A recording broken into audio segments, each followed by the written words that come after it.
അവിട്ടം നക്ഷത്രം. അവിട്ടം നക്ഷത്രക്കാർ പൊതുവെ തൻ്റെ സ്ട്രാറ്റജിയിലും ശൃംഖലയിലും കർശനമായിട്ട് തന്നെ മുന്നോട്ട് പോകുന്നതാണ്. നിങ്ങൾ കൂളായിട്ട് ഇരിക്കുകയാണെങ്കിലും അതിൻ്റെ പിന്നിൽ വലിയൊരു സ്ട്രാറ്റജി എന്തായാലും ഉണ്ടാവും. ഈ ജൂലൈ 2025 നിങ്ങളുടെ സ്ട്രാറ്റജിയിൽ ഒരു ക്ലാരിറ്റി എന്തായാലും നിങ്ങൾക്കുണ്ടാവും. പക്ഷേ നിങ്ങൾക്ക് എന്തായാലും പാർട്ട്ണറായിട്ട് ഒരു ഇമോഷണൽ ഡിസ്റ്റൻസ് വരും. 1 മുതൽ 6 വരെ നിങ്ങൾ എന്ത് ചെയ്യാൻ ഉദ്ദേശിച്ചോ അതൊന്നും നടക്കാൻ സാധ്യത വളരെ കുറവാണ്. എല്ലാം ഫെയിലാവുകയും ചെയ്യും. 7 മുതൽ 15 വരെ നിങ്ങളുടെ ലീഡർഷിപ്പിൽ സ്ട്രാറ്റജിയിൽ എന്തായാലും കോട്ടം തട്ടും. എല്ലാത്തിനും പ്രശ്നങ്ങളുണ്ടാവും. അവിടെ സെൽഫ് എസ്റ്റീമാണ് നിങ്ങളെ വിജയിപ്പിക്കുക. ഇതൊരു 21-ാം തീയതി വരെ എന്തായാലും നീണ്ടുപോകും. ജൂലൈ 21 മുതൽ 31 വരെ ഒരു അൺഎക്സ്പെക്റ്റഡ് ആയിട്ടുള്ള ഒരു പഴയ സ്ട്രാറ്റജി നിങ്ങൾക്ക് കയറി വന്നിട്ട് എല്ലാവരുടേന്നും അപ്രിസിയേഷനും കിട്ടും. നിങ്ങളുടെ സ്ട്രാറ്റജീസ് എല്ലാം ശരിയാവുകയും ചെയ്യും. പക്ഷെ നിങ്ങൾ ക്ഷമയോടെ കാര്യങ്ങൾ കൈകാര്യം ചെയ്യാൻ പറ്റാത്തതുകൊണ്ട് ഇത് ചിലപ്പോൾ നടന്നില്ല എന്നും വരും. അവിട്ടം നക്ഷത്രക്കാർക്ക് ജൂലൈ 3 മുതൽ 9 വരെ എക്സ്പെൻസ് കൂടുതലായിരിക്കും.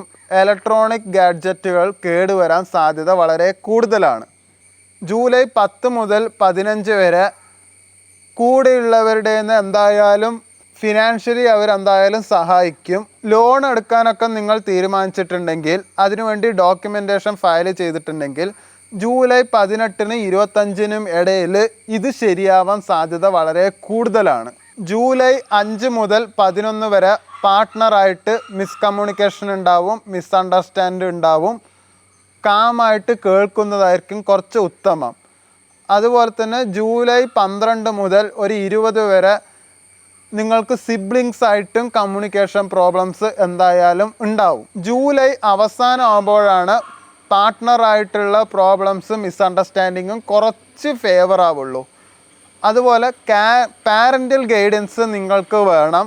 അവർ പറയുന്നത് ഇപ്പോൾ കേൾക്കുന്നതാണ് നല്ലത്. അത്യാവശ്യം ജൂലൈ അവസാനമാകുമ്പോൾ അവർ പറയുന്നത് കുറച്ച് നിങ്ങൾക്ക് ഫേവർ ആയിട്ടുള്ള കാര്യങ്ങളായിരിക്കും. നിങ്ങൾ സ്ത്രീ ആണെങ്കിൽ നിങ്ങൾക്ക് ഹോർമോണൽ പ്രോബ്ലംസ് എന്തായാലും ഉണ്ടാവും. പുരുഷനാണെങ്കിൽ നിങ്ങൾക്ക് കണ്ണിൽ പ്രോബ്ലം എന്തായാലും ഉണ്ടാവും. അതും കൊണ്ട് സ്ക്രീനിങ് ടൈം പരമാവധി കുറയ്ക്കുക.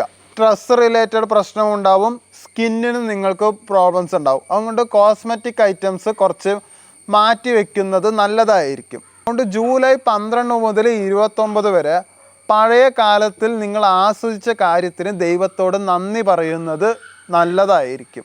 ജൂലൈ മാസത്തിൽ മനസ്സിൻ്റെ കണക്കുകൂട്ടലിൽ കുറച്ച് പാളിച്ചകളുണ്ടാവും. പക്ഷെ അത് നിങ്ങൾക്കൊരു പാഠമായിരിക്കും.